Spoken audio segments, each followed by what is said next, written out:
बच्चों, जैसा कि मैंने पहले बताया था इससे लास्ट वाले वीडियो में, इससे पहले वाले वीडियो में, कि हम अगला टॉपिक जो पढ़ेंगे वो होगा शहरीकरण। तो हम लोग आ गए हैं फिर से अपने टॉपिक को पढ़ने, जिसका नाम है शहरीकरण। शहरीकरण का महत्व। जैसे ग्रामीण सभ्यता है, गांव में बसे हुए लोग हैं, वो जो शहरों के रूप में परिवर्तित होते हैं तो उनका क्या मतलब होता है, क्या महत्व होता है, या वर्तमान परिदृश्य में किसी ग्रामीण सभ्यता से निकलकर लोग शहरी सभ्यता की तरफ जाना चाहते हैं तो क्यों जाना चाहते हैं।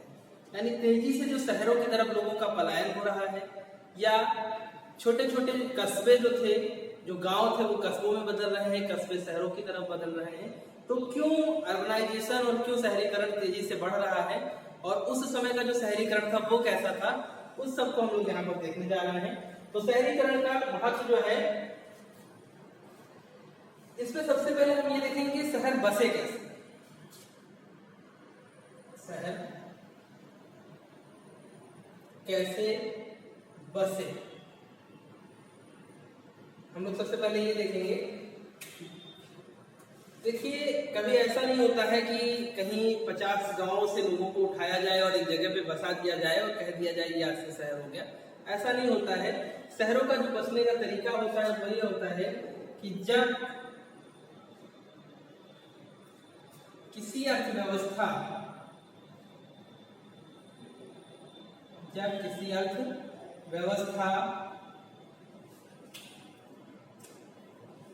में खाद्य उत्पादन, जब किसी अर्थव्यवस्था में, यानी समझिए भारत है, भारत की अर्थव्यवस्था में खाद्य उत्पादन के अतिरिक्त यानी जो खाने पीने की वस्तुएं जो उत्पादित होती हैं उसके अतिरिक्त अन्य आर्थिक गतिविधियां विकसित होने लगी। अतिरिक्त अन्य आर्थिक गतिविधियां विकसित होने लगे।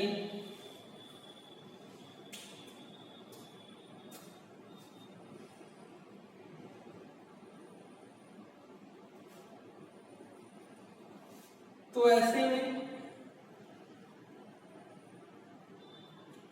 उस स्थान पर जनसंख्या घनत्व बढ़ जाता है।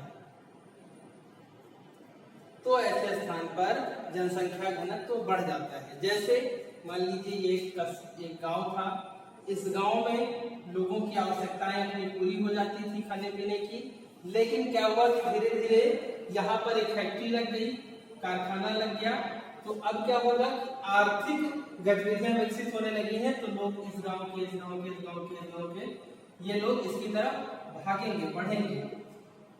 तो प्रतिदिन आने जाने से बेहतर ऐसा कुछ लोग सोचेंगे किसी के आसपास बस जाया जाए, तो ये क्या होगा, इसका आकार धीरे धीरे धीरे धीरे बढ़ता चला जाएगा। ये कस्बा बड़े शहर के रूप में परिवर्तित हो जाएगा। क्यों परिवर्तित हो जाएगा? क्योंकि यहाँ पर आर्थिक गतिविधियां तेजी से बढ़ी। ठीक, इसी कारण मैंने बताया कि यहाँ पर जनसंख्या घनत्व बढ़ जाता है।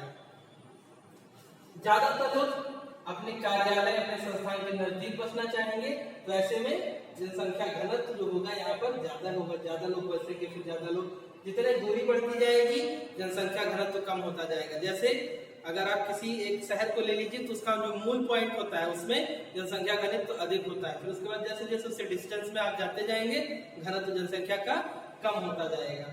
ये होता है, इस तरह से शहर के बसने का स्वरूप होता है। विशेष रूप से इसलिए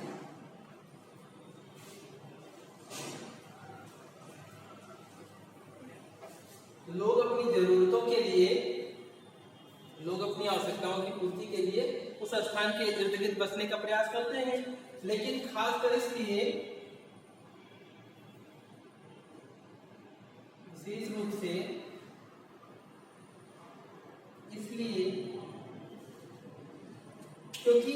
शहरी अर्थव्यवस्था में, क्योंकि शहरी अर्थव्यवस्था में, क्योंकि शहरी अर्थव्यवस्था में खाद्य उत्पादन के अलावा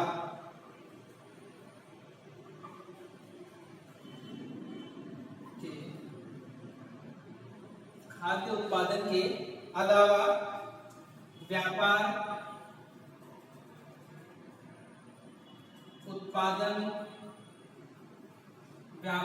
उत्पादन और अन्य अनेक प्रकार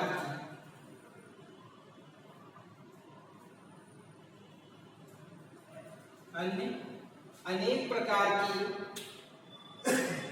सेवाओं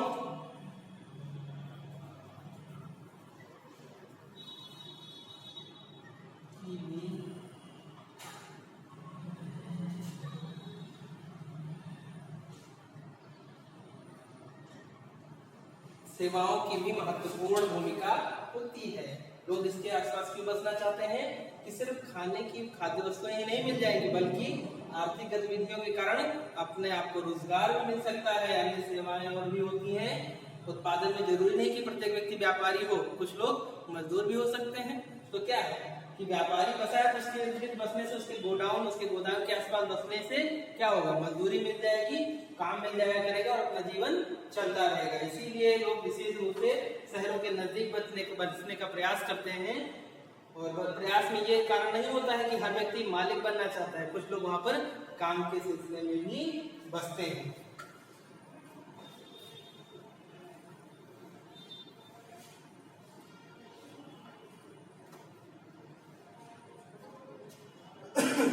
एक बिंदु इसमें दिया गया है कि नगर के लोग पूर्ण रूप से आत्मनिर्भर नहीं होते। इसमें एक बिंदु दिया गया है कि नगर में रहने वाले लोग पूर्ण रूप से आत्मनिर्भर नहीं होते हैं। क्यों? देखिए एक उदाहरण है, इन्हें अपनी आवश्यकताओं के लिए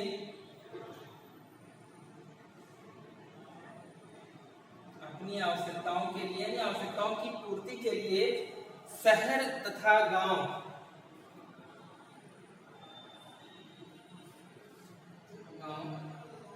दोनों ही क्षेत्रों के लोगों पर निर्भर रहना पड़ता है। कैसे? एक उदाहरण से हम लोग देखेंगे कि कैसे शहर के व्यक्ति को गांव तथा शहर दोनों जगह के लोगों पर निर्भर रहना पड़ता है।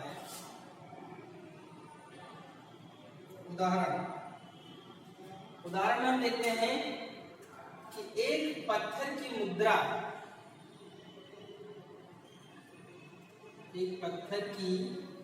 मुद्रा बनाने वाले को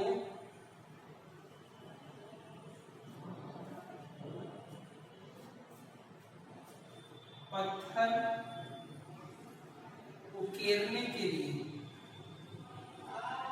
उस पत्थर पर अगर कुछ लिखना है तो उकेरने के लिए औजार की आवश्यकता होती है।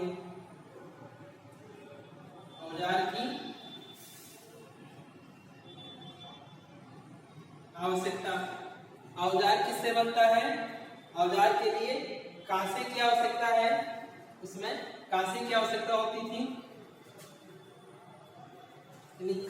एक पत्थर पर एक मुद्रा बनाने वाले को पत्थर को उकेरने के लिए कांसे के औजार की आवश्यकता है, जो वह खुद नहीं बना सकता। समझ में आ रहा है? कांसे का औजार बनाने वाला कांसा, टीना, तांबा खुद नहीं ला सकता। फिर उसके बाद औजार मिल जाए तो ये पत्थर बनाने वाला खुद पत्थर को पहचान नहीं सकता। इसको पहचानने के लिए इसे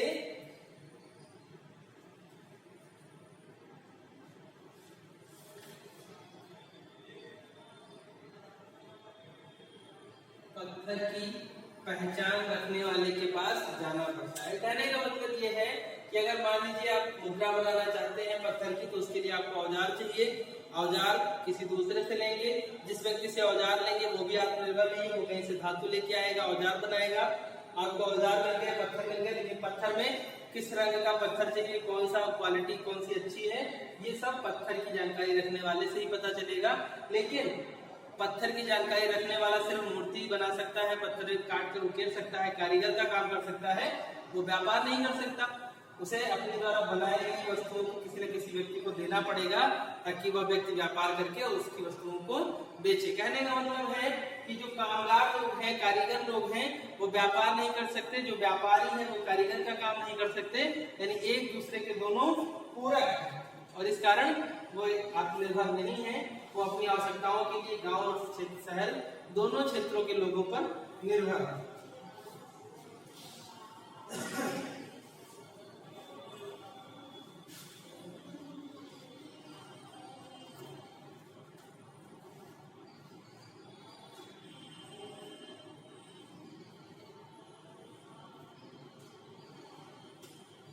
इसके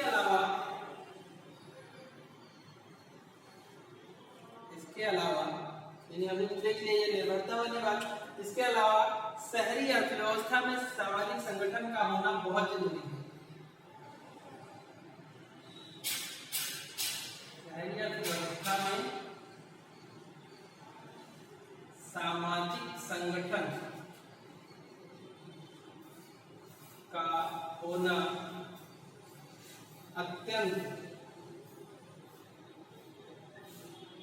आवश्यक है। इसमें कुछ लोग आदेश देते हैं और कुछ उसका पालन करते हैं। मैंने पहले बताया था हर व्यक्ति मालिक नहीं होता है, कुछ लोग मालिक होते हैं जो आदेश देते हैं, और कुछ कारीगर और कामगार लोग होते हैं जो काम करते हैं। शहर को अपना पूरा लेखा जोखा लिखित में रखना होता है।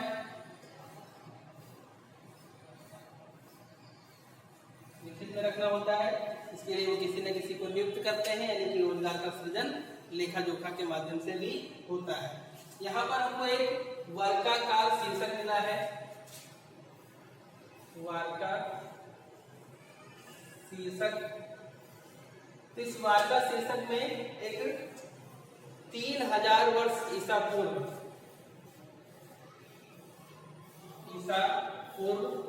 की एक मूर्ति मिली है। एक महिला की मूर्ति है जिसको पत्थर से काटकर बनाया गया है। उसकी आंखें नीली, लाजवत तथा सफेद पत्थर से भौहें बनाई गई हैं, और साथ ही साथ डामर जिसे चारकोल कहते हैं उससे उसकी ब्लैक कलर की आंखों को बनाया गया है। कहने का मतलब ये है कि जो पूरा सिस्टम है, जो वार्ता शीर्षक है, वार्ता शीर्षक का मतलब है कि पत्थर को उकेर कर मूर्तियां बनाना और उसमें आवश्यकता अनुसार रंगीन पत्थरों को जड़ देना। पत्थर नीले पत्थर आग के लिए आवश्यक है, काला पत्थर पुतली के लिए आवश्यक है, काली भौहें होनी चाहिए, सफेद मस्तक है, ये जो भी चीजें हैं।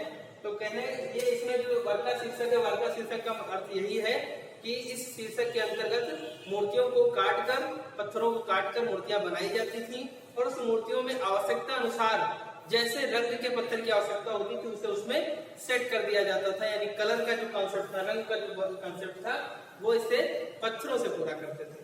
ठीक है, तो इस तरह से हमारा ये टॉपिक कंप्लीट होता है। शहरीकरण का महत्व, शहरीकरण का महत्व क्या है? यही है